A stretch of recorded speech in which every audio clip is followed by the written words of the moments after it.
on Monday night, I was watching TV and I had been bored all day. It was one of the slowest news days of the entire Trump presidency. And I'm thinking to myself, what am I going to cover tomorrow? When Carlos Eduardo Espida, buddy of mine on Instagram, he cross-posted Lidia Terrazas, Univision's national correspondent, who said that a 2-month-old baby named Juan Nicolas had just been taken from the Dilley Detention Center in Texas to a local hospital, and his condition was unknown. And I was just like, boom, on it. A 2-month-old? Really? I mean, when you cover ICE, when you cover mass deportations like long enough, nothing surprises you. You know, I was taken aback by the age, very, very young, obviously, but it was also the kind of situation where we were hearing rumors that they were poking the baby and he was completely unresponsive. It sounded like the baby was a corpse. And I was like, this is where the misconduct happens. This is where everybody tries to wash their hands of what they did. And I am not going to let that happen.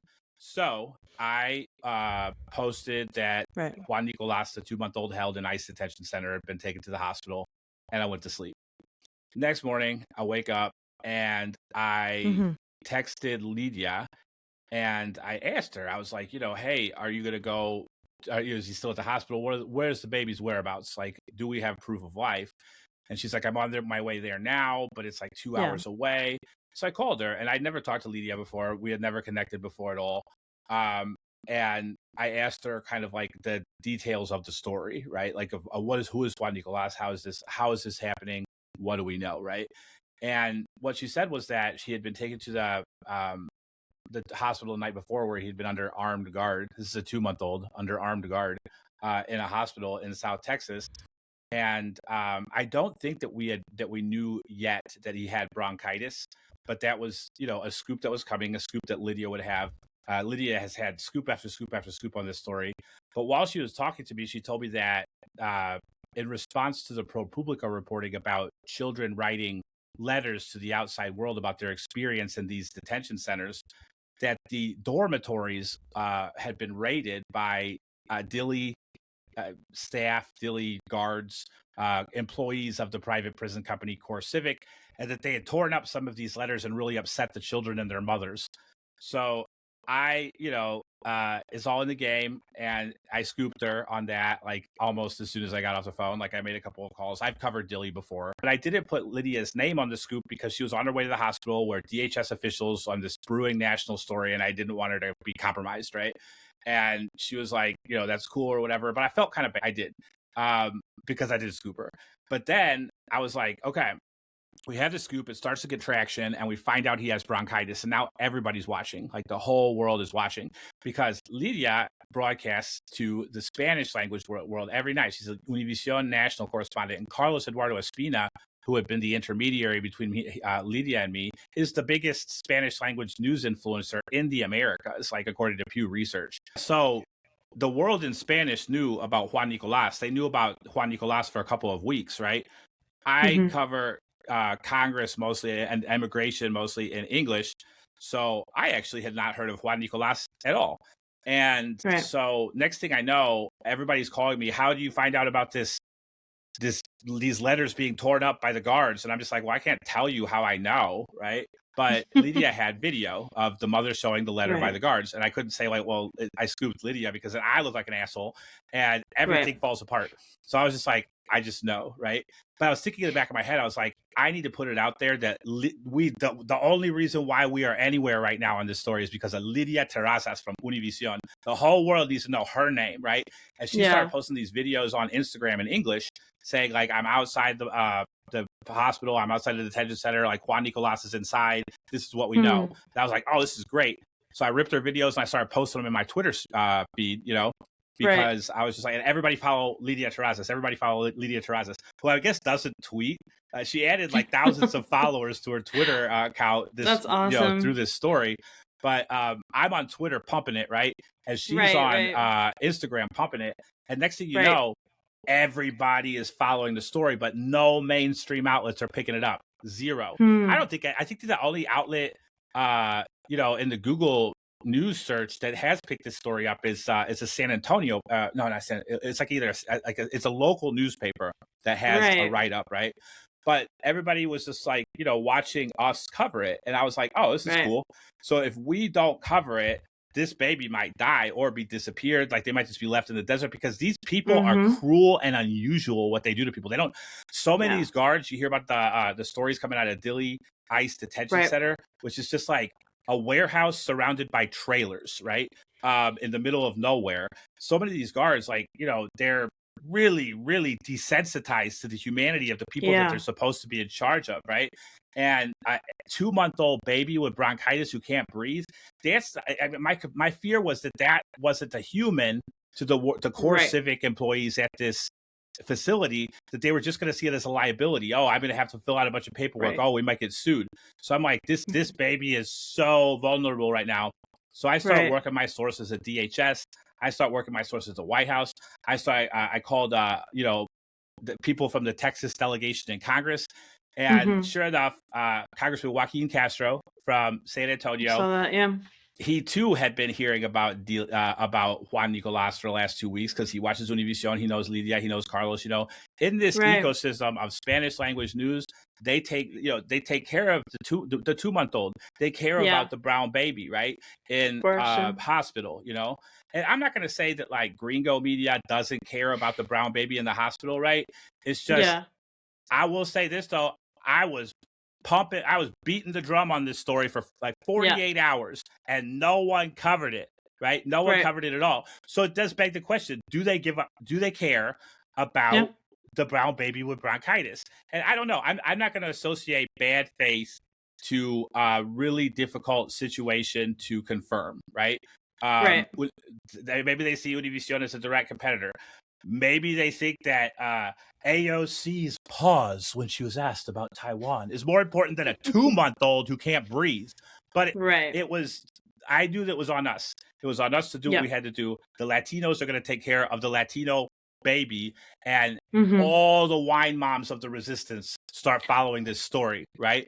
And they're just like, yo, a 2-month-old, what the? And I realized it was one of the first times, because this has happened time and time again, where immigration story comes up. No one picks it up. So I'm just like, okay, we're doing this. We need the wine moms. We need the wine mom army for sure. Yeah, we need the wine moms.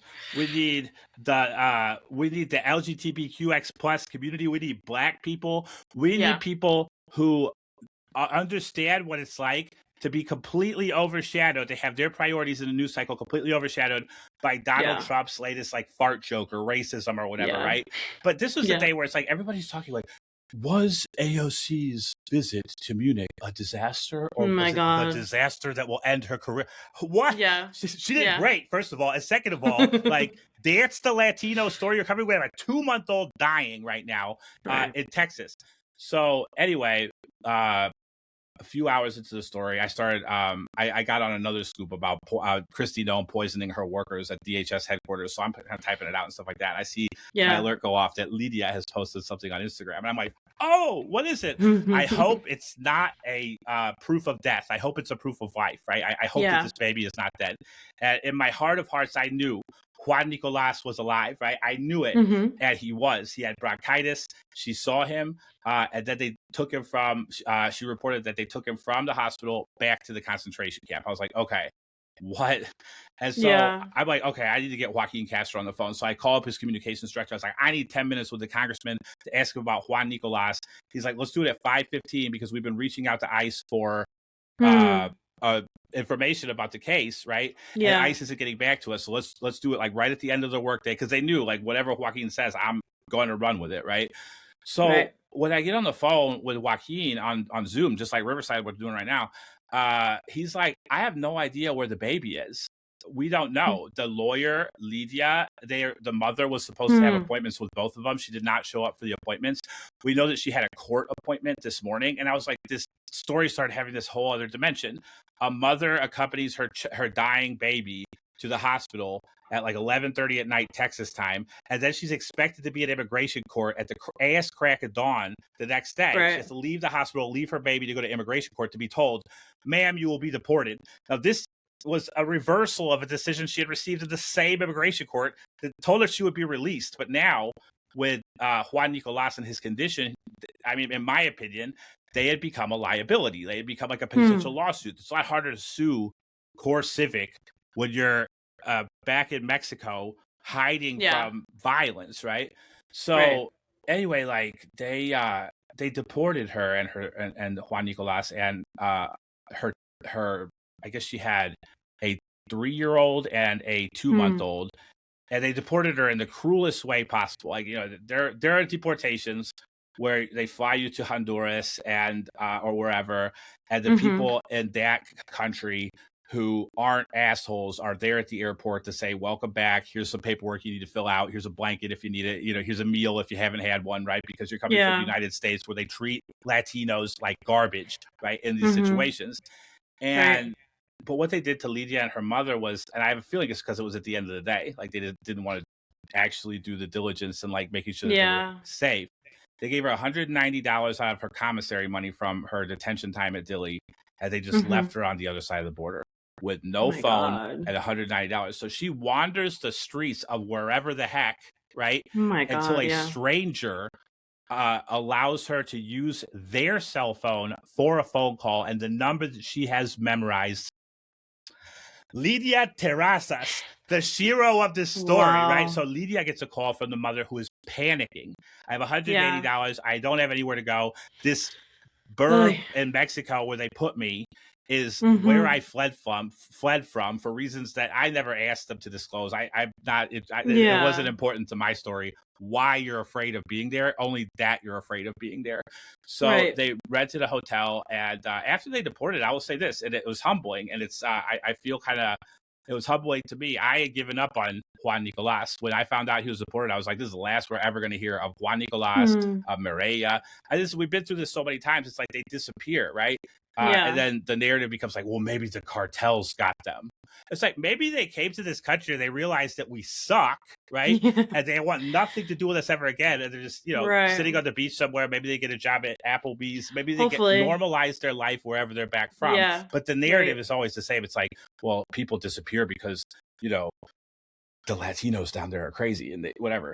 So in my head, I had bought into this racist myth, right, about what had happened to the 2-month-old, and maybe it was just some way to kind of like protect my own emotions or whatever. But I was distraught, and that I was the most in 15 months of covering the immigration beat nonstop during Donald Trump's second term. This was the one that was like, it hurt. It was just like, man, he's gone. They disappeared him. He's gonna die. And so think about something else, man. Let's go to the bar. So I'm at the bar, right? And again, bloop, I get an alert. Lydia Terrazas has posted on Instagram. I'm like, oh God, I'm not even gonna look. I'm just gonna, actually, I gotta look. And I open it up. And she's like, you guys, I'm devastated, but I'm about to cross the border into Mexico to find Juan Nicolas.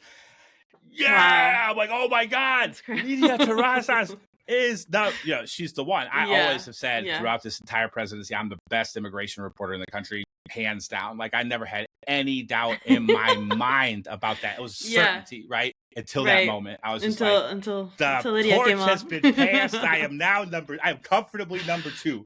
Lydia Terrazas is the best immigration reporter in the country, and she is going into Mexico. Oh my God. So it was about 15 minutes before midnight, and I was lying in bed. I was trying to like watch a movie. I was trying to pet my dog. I was trying to do everything else other than to refresh Instagram to see if Lydia had posted. And then it came through. It was this photo of her and the baby sitting on the bed, right? Proof of life. Juan Nicolas is alive. And Lydia had said in her video that her mission in going down there to cover this story was to see the baby to the hospital, which is so sad. And it is a condemnation of who we are as the United States of America today, that this baby had to go into Mexico to get treated for bronchitis at their hospital. One of the most expensive, overpriced hospitals in the world.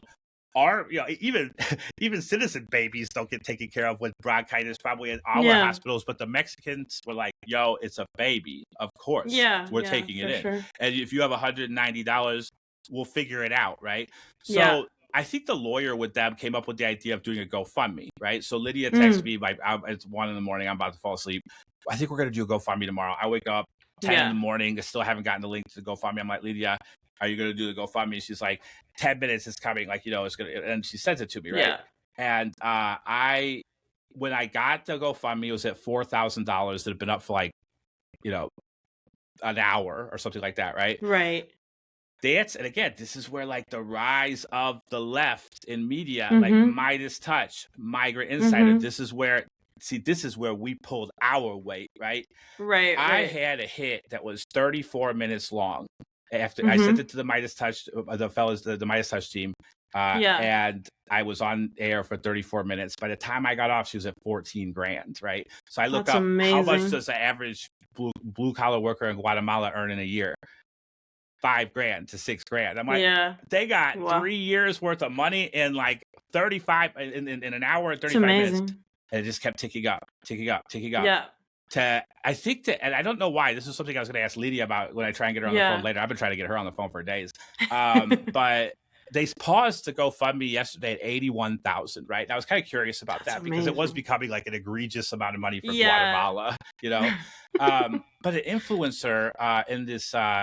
In the nascent rising ecosystem of progressive media influencers, press operators who have supported each other through the carnage of this presidency and through the chuckle fuck of so-called moderates who have been completely ineffective. They haven't done a goddamn thing to stop it, right? So the coming together organically of all these people have become this ecosystem. And one of these people, I can't name right now because I didn't ask for permission. One of these people in this ecosystem who's very well connected told me that she was trying to get a hold of Lydia Terraza. So I was like, I mean, what do you need? Like, she's at the hospital. She was at the moment she was with at the pharmacy. They left the hospital at the pharmacy with the baby to get the medicine that ICE wouldn't give that. The United States taxpayer denied this baby. Lydia Terrazas was making sure they got it. Yeah. And in Mexico. And this influencer says, listen, somebody I know has properties in Guatemala and they want to give Mireya, the mother, a house. Wow. Right? So $80,000 in a house. This is the best deportation story I've ever heard. Thanks for shouting out and amplifying Lydia Terraza again from Univision. Lydia, if you're listening, would love to talk to you. And everyone should follow her. And where can people find you if they don't already know?